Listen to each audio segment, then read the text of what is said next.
Bien-aimés, je voudrais vous saluer ce matin, essayer de répondre à une question qui m'a été posée sur la toile par quelqu'un que je connais très bien, avec qui j'ai eu des entretiens dès le début. Mais bon, le temps est passé par là, donc je pense qu'il y a eu d'autres rencontres qui ont été faites. C'est pour ça que la parole de Dieu dit qu'il faut qu'on soit solide, qu'on soit bien enraciné dans la parole de Dieu, parce que il y a de fausses doctrines. Donc ce matin, qu'est-ce que nous allons dire? Il y a un sujet sur la toile qui est vieux comme le monde, hein. Il s'agit de savoir si le Christ est fils de Dieu ou le Christ est Dieu. Les pères de l'Église en ont parlé, les apôtres également, les témoins de Christ en ont parlé. Et comment nous ont-ils présenté le Christ de Dieu, le Saint de Dieu, le soleil levant? Comment nous l'ont-ils présenté? Nous l'ont-ils présenté seulement comme étant le Fils de Dieu, celui qui est venu de Dieu, qui vient du ciel, ou avait-il encore d'autres caractéristiques qui pouvaient être comparables à celles du Créateur, l'Éternel, le Dieu des armées? Donc, voilà les petites questions que nous allons nous poser et je vais apporter mon éclairage à la lumière des Saintes Écritures. Nous n'avons pas la science infuse, nous connaissons en partie. Et donc, si un frère dans le Seigneur voit qu'il y a des choses à compléter ou des choses à corriger ou à reprendre, en tout cas, je reste ouvert à ce que tout soit fait dans la paix.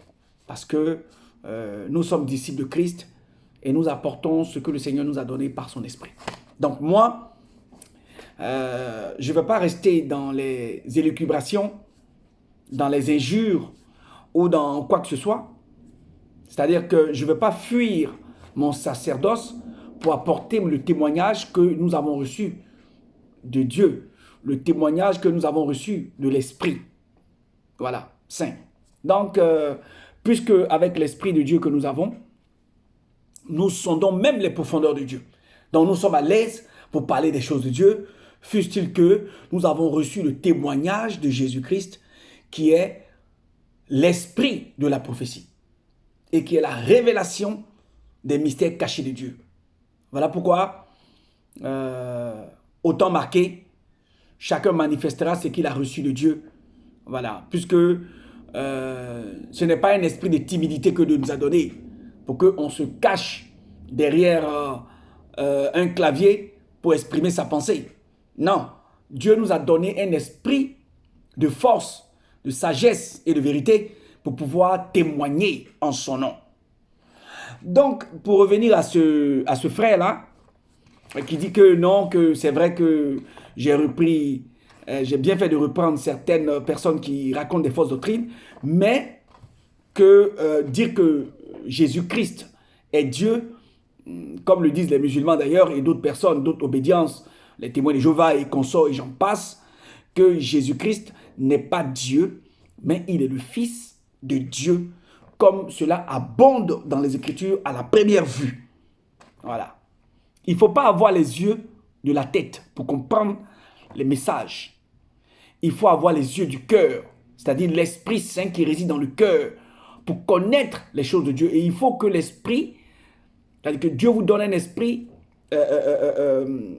d'ouverture.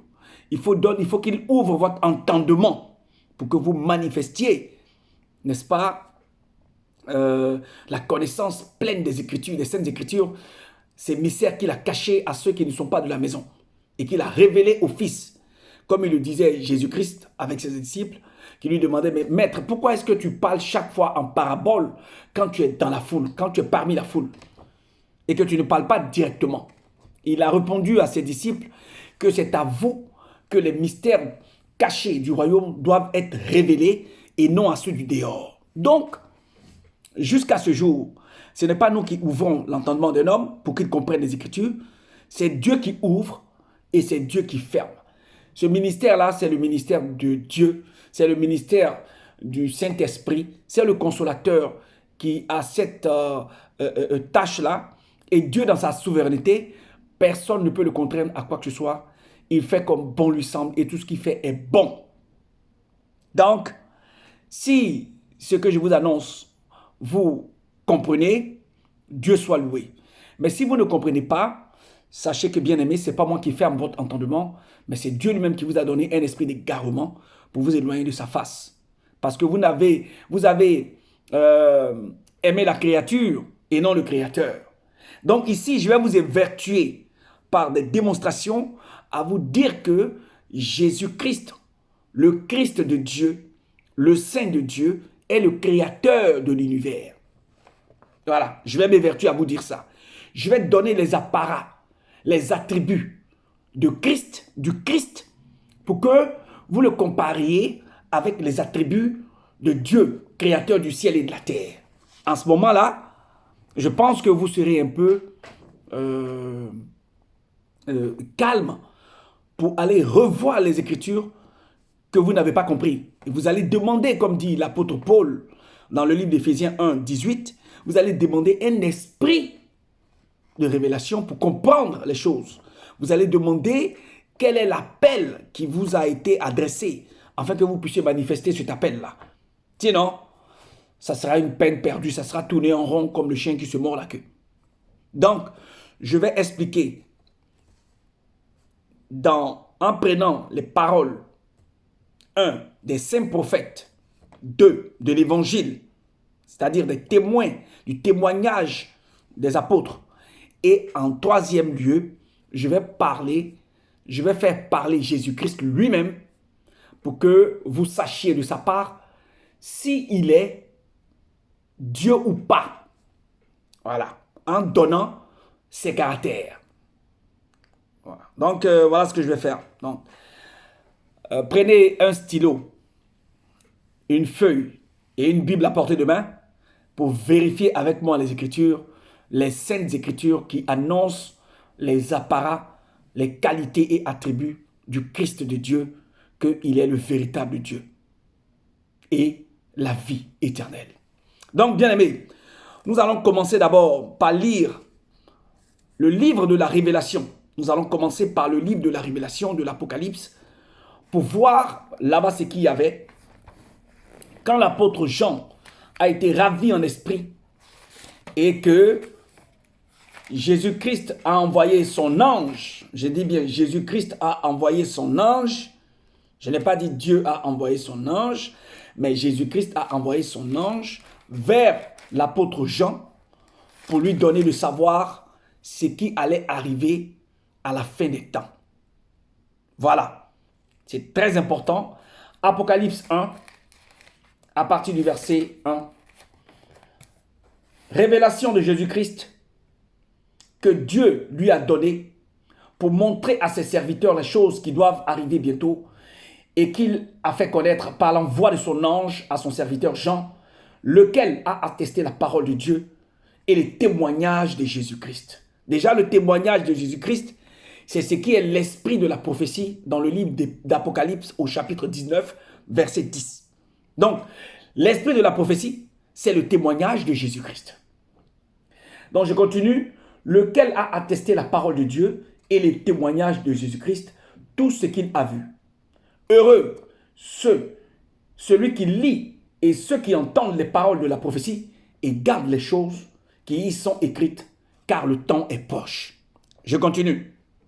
Jean, aux 7 églises qui sont en Asie, que la grâce et la paix vous soient données de la part de celui qui est, qui était et qui vient. De la part de la part des 7 esprits qui sont devant le trône. Donc, les 7 esprits sont devant le trône. De celui qui est, qui était et qui vient. Qui était, qui est, qui était et qui vient. On va vous donner des explications. Comme ça, à partir de ce moment, vous allez voir si le Christ est Dieu ou pas. On continue. Et de la part de Jésus-Christ, le témoin fidèle. Maintenant, on donne les caractéristiques de Jésus-Christ. Écoutez bien. Il est le témoin fidèle. 2. Il est le premier-né des morts. est le prince des rois de la terre, qui nous a aimés, qui nous aime et qui nous a délivrés par son sang, qui nous a délivrés du péché par son sang. Alors, c'est par un sang éternel, comme dit le livre d'Hébreux. Donc, Paul, l'apôtre Paul, c'est par un sang éternel qu'il a offert en sacrifice, n'est-ce pas, son corps, pour que ça soit, n'est-ce pas, utile à la rédemption pour ceux qui croiraient en lui. Voilà. Et qui croiraient aussi aux paroles que confesseraient ces témoins que sont ses apôtres.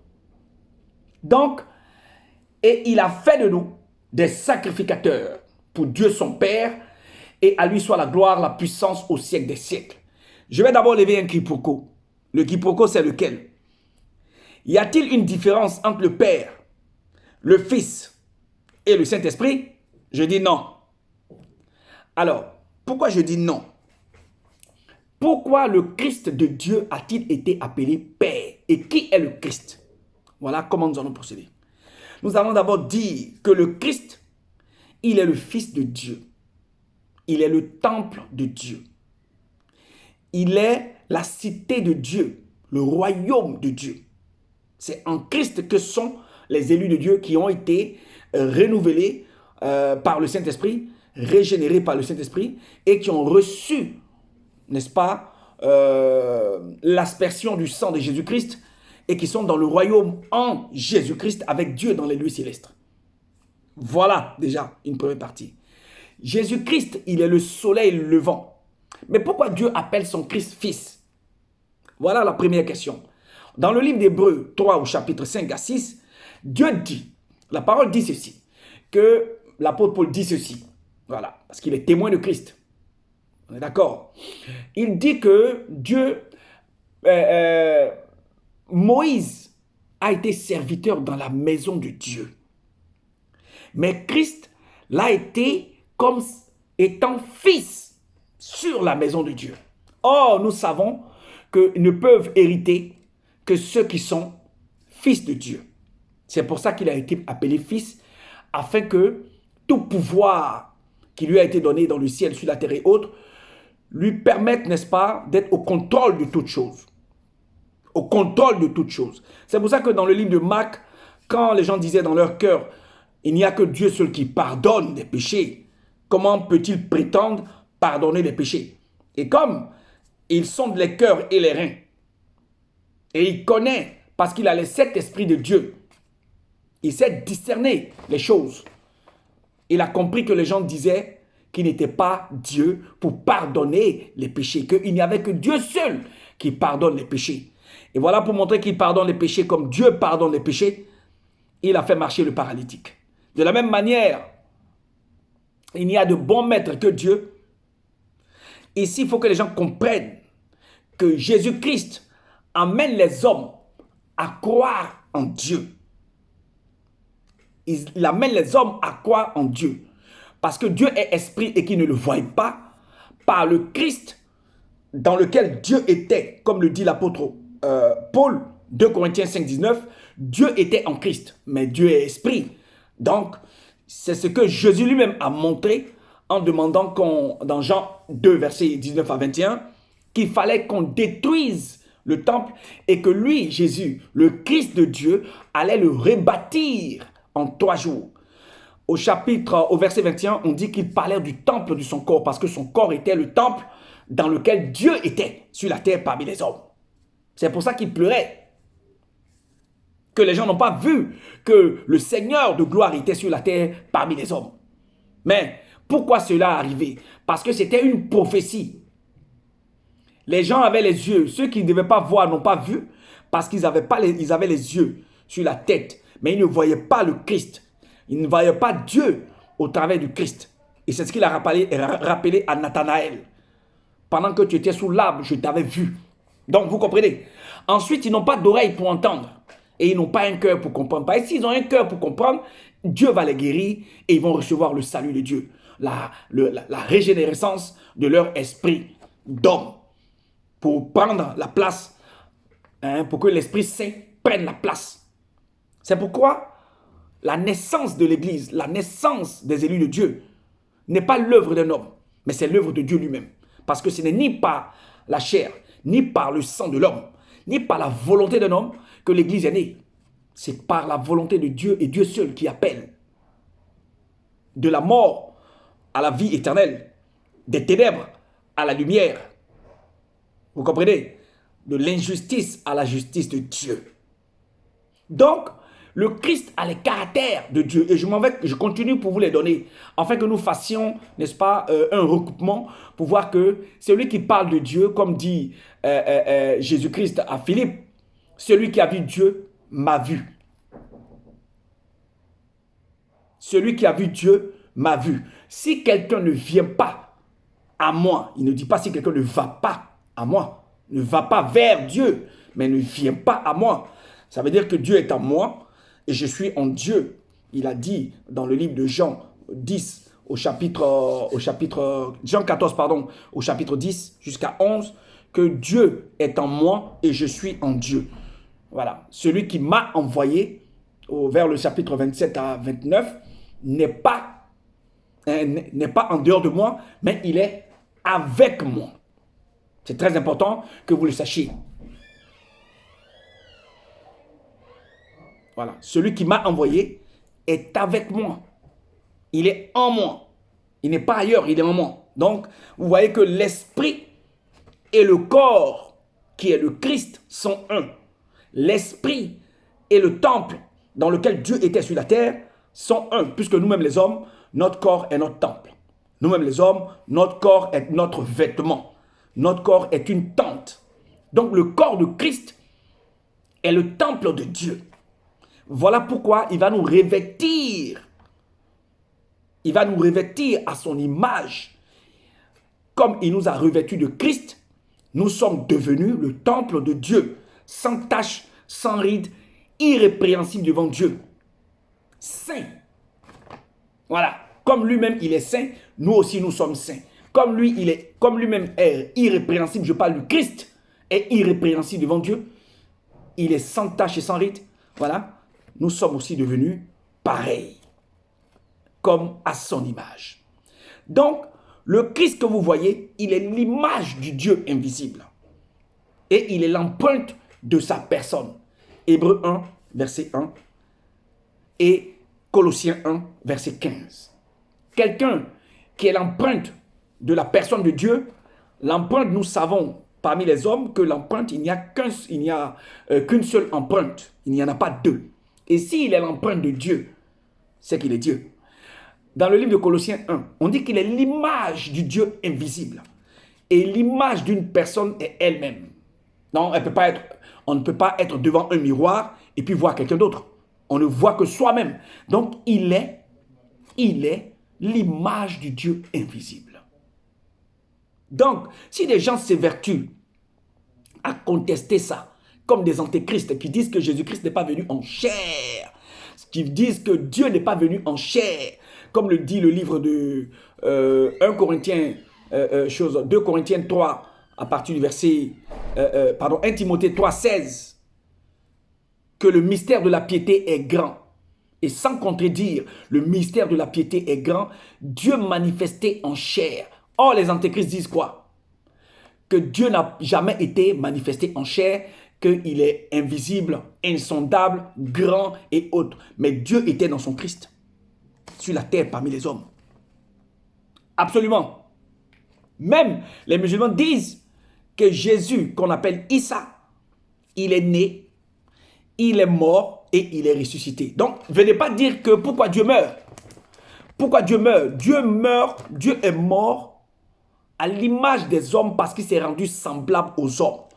Et que les hommes étaient retenus captifs par la mort, par celui qui avait la puissance de la mort, c'est-à-dire le diable, qui les retenait captifs dans la mort depuis que Adam a désobéi à la parole de Dieu et que la mort s'est attachée à lui. Aucun homme n'est sorti de la mort, ni Abraham, ni qui que ce soit. Il a fallu que Christ descende dans la mort, se fasse, n'est-ce pas, un corps.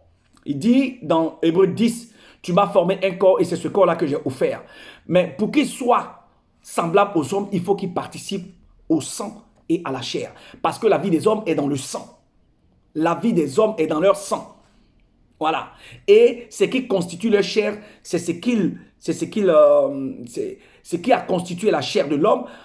Premièrement, Dieu a tiré la chair de l'homme de la poussière. Et Dieu a animé cette poussière-là, cette argile-là, par son souffle qui a fait marcher l'homme. Donc l'homme est tiré de la poussière. Et c'est dans la poussière qu'il retournera. C'est ça. Ecclésiaste le dit. Et également, Dieu le dit dans le livre de Genèse. Voilà. Que c'est de la poussière que tu as été tiré, tu retourneras à la poussière. Ecclésiaste 12, verset 9 dit quoi? Que lorsque le cordon d'argent se rompt, l'esprit que Dieu a donné retourne à Dieu et la terre, le corps qui a été tiré de la poussière retourne à la poussière. Ça, c'est la justice de Dieu. Il faut que celui qui est tiré du ciel retourne au ciel et celui qui est tiré de la terre retourne à la terre. Parce que Dieu est un Dieu juste. Amen. Donc, je suis étonné que ceux qui étaient devant moi, mes dévanciers, mes grands frères dans la foi, ceux qui ont connu la parole, restent muets quand des gens sont en train de se lever ça et là pour dire non, que oui, c'est écrit que Jésus est Dieu, notre Père, mon cher. Mais ça veut dire quoi? Le Père, c'est l'Esprit. Le Fils, c'est le corps. Mais il manifeste quoi? L'Esprit, parce que Dieu, son Esprit, est saint. Voilà. Je vous donne un exemple tout bête. Lorsque un homme parle, c'est par l'Esprit qu'il habite, qu'il exprime sa pensée. Donc, si un homme est en train de mentir, il a l'esprit d'erreur. C'est lui et le corps qui le porte, l'esprit qui est dans le corps, qui seront accusés. C'est pour ça que on n'a pas pris que lorsque Jésus disait qu'il est le... Quand Pilate lui posait la question, es-tu le Christ? Il a dit, tu l'as dit. Donc, c'est pour ça qu'on l'accuse. Il dit que c'est de Dieu que je suis venu et vous m'accusez. On dit, toi qui es un homme, tu te fais égal à Dieu. Parce que tu dis que c'est de Dieu que tu es sorti. Donc, c'est la folie. Dieu a voulu convaincre le monde par la folie de la croix. Par la folie de la croix. Donc, l'évangile est une lumière qui sort les gens. C'est la puissance de Dieu qui sort les gens des ténèbres pour les faire passer à la lumière. Donc, cet évangile-là, c'est elle qui sera proclamée. Comme le dit Apocalypse 14, verset 6. Il n'y a pas une autre parole qui va être proclamée. C'est cette parole-là de l'évangile de Jésus-Christ qui sera proclamée à la fin des temps. Voilà. Donc, je donne le caractère de Christ pour que vous le comparez au caractère de Dieu. Il dit, je donne ma vie, bien que je ne meure pas, j'ai le pouvoir de la donner et j'ai le pouvoir de la reprendre. Dieu est éternel parce qu'il ne meurt jamais. Il a le pouvoir de donner sa vie et il a le pouvoir de la reprendre. Parce qu'il vit éternellement. Pour vous montrer qu'un homme est éternel, il faut que cet homme-là entre dans la mort et revienne de la mort. C'est pour ça que tous les livres parlent de résurrection. J'entends bien. Tous les livres parlent de résurrection. J'entends bien le livre des musulmans qui disent dans la sourate 19, 35 à 34, que oui, Jésus-Christ, le jour où tu es né, le jour où tu es mort, le jour où tu es ressuscité. Donc, ils ne peuvent pas comprendre que Dieu meurt. Ça, c'est un problème, c'est un scandale. La croix également est un scandale. Elle est une folie pour ceux qui périssent. Donc, c'est normal que les gens ne comprennent pas parce que ça fait un scandale pour eux. C'est comme si l'esprit de l'homme pouvait comprendre les choses de Dieu. Ça se saurait. Mais c'est l'esprit de Dieu que nous avons reçu qui connaît les choses de Dieu et qui sonde même les profondeurs de Dieu. Donc, quand quelqu'un me dit que oui, Jésus-Christ n'est pas Dieu et que Jésus-Christ est fils de Dieu, j'entends bien qu'il n'a pas compris, il ne comprend pas ce qu'il dit. Même l'évêque éthiopien a été obligé de demander, je ne comprends pas ce que je lis, si quelqu'un ne m'explique, comment je comprendrai? Dieu a enlevé Philippe pour qu'il vienne expliquer à l'évêque éthiopien ce qu'est l'évangile de Dieu, ce qu'est la parole de Dieu. Donc, on ne peut pas se prétendre être de Dieu si on n'a pas reçu la révélation de sa parole. Nous, par exemple, nous ne sommes pas allés à l'école théologique pour connaître Dieu. Nous venons directement du bouddhisme. Donc, on n'a aucune connaissance de la parole de Dieu. Mais il faut que Dieu renverse les forts ou les sages par ceux qui sont faibles comme nous, qui ne connaissons rien, qui sommes sortis de la boue pour venir à la lumière. Comme Dieu a eu le regard sur nous, il nous a donné la vie éternelle qui était en lui. Et c'est cette vie éternelle-là que Dieu avait donnée aux hommes, mais cette vie était en Jésus-Christ seul. Donc, il est le chemin. Il est la vie. Et il est la vérité. Il dit dans le livre de Jean 11, au verset 25, que je suis la vie et je suis la résurrection. Voilà. Donc, ceux qui sommeillent dans la poussière ne se lèveront que s'ils ont reçu le Christ. En disant qu'ils ont reçu le Christ, ça veut dire qu'ils ont reçu l'Esprit de Dieu. C'est ça que ça veut dire en fait. Parce que maintenant, dépouillé de la nature de l'homme, il a repris sa position. Il a repris sa position de Christ dans le ciel. C'est du ciel qui vient. Il faut qu'il retourne au ciel d'où il est venu. Mais le Christ, c'est qui? Le Christ est le vêtement de Dieu. Il est le temple de Dieu. Il est le soleil, le vent. Il est celui qui a créé toutes choses. Et toute chose vit par lui et pour lui. Et en lui. Même ceux qui se profondent que oui, non, que Jésus-Christ n'est pas Dieu, qu'il y a un autre qui est un consolateur. Vous n'avez rien créé et vous voulez prendre des choses qui ne sont pas les vôtres pour vous les attribuer. Mais le vêtement est plus grand. Le vêtement que vous portez là, il est grand. Vous ne pouvez pas le porter. Vous ne pouvez pas être le consolateur. Vous ne pouvez pas être le Christ. Sinon, si on dit que tout le monde s'appelle Christ parce qu'ils sont oints de Dieu, serviteurs de Dieu, que tous les serviteurs de Dieu s'appellent oints, s'appellent Nébi. Mais attends, c'est très trop facile. Tout le monde allait mettre, Esaïe allait mettre le premier devant son nom, Esaïe Christ, parce qu'il est le oint. Mais qui peut se prévaloir de cette autorité pour prendre le nom qui ne lui est pas sien? Qui? Parce que vous connaissez, il faut que vous sachiez les attributs de Christ. Christ, il est le messager. Christ est serviteur. Christ, il est un homme. Et non pas un homme seulement, mais il est fils de l'homme et fils de Dieu. Christ est le souverain sacrificateur à perpétuité. Il n'y en aura plus deux. Donc, c'est un débat inutile. Je ne sais pas pourquoi je m'évertue à parler. Mais quand Dieu met les paroles dans ta bouche, il faut parler. Donc je parle pour que ceux qui doivent recevoir cette connaissance-là, cette parole-là, puissent se recevoir comme une parole qui vient de Dieu. Voilà. Le Christ, c'est qui? On l'appelle Christ, on l'appelle Fils parce qu'il vient de Dieu, parce que c'est Dieu qui l'a engendré et parce que Dieu veut que tout lui soit soumis. Maintenant, vous sortez le livre de 1 Corinthiens 11 pour dire oui, que après qu'il soit soumis, que tout lui a été soumis, que lui-même sera soumis à celui qui lui a soumis toutes choses. Mais qui lui a soumis toutes choses? Et celui qui lui a soumis toutes choses, il est où? Il est dans le ciel. Celui qui lui a soumis toutes choses est avec lui et en lui. C'est l'Esprit Saint, l'Esprit de Dieu. C'est pour ça que Ésaïe avait annoncé dans Ésaïe 11, 2 que l'Esprit du Seigneur était sur lui. Et c'est pour ça que quand il est venu, il a lu les livres d'Ésaïe 61. L'Esprit du Seigneur est sur moi. Il m'a envoyé pour ceci, pour cela. C'est lui encore, Jésus-Christ. Je le fais parler. Il faut qu'il parle. Je fais parler les saints prophètes. Je fais parler les saints apôtres. Je fais parler Jésus-Christ pour savoir est-ce qu'il peut prétendre qu'il est Dieu. Est-ce qu'il peut prétendre qu'il est l'Éternel. Est-ce qu'il peut prétendre qu'il est le Père. Parce que le Père, c'est une qualité, c'est un attribut. Le Fils, c'est une qualité, c'est un attribut dans une disposition précise.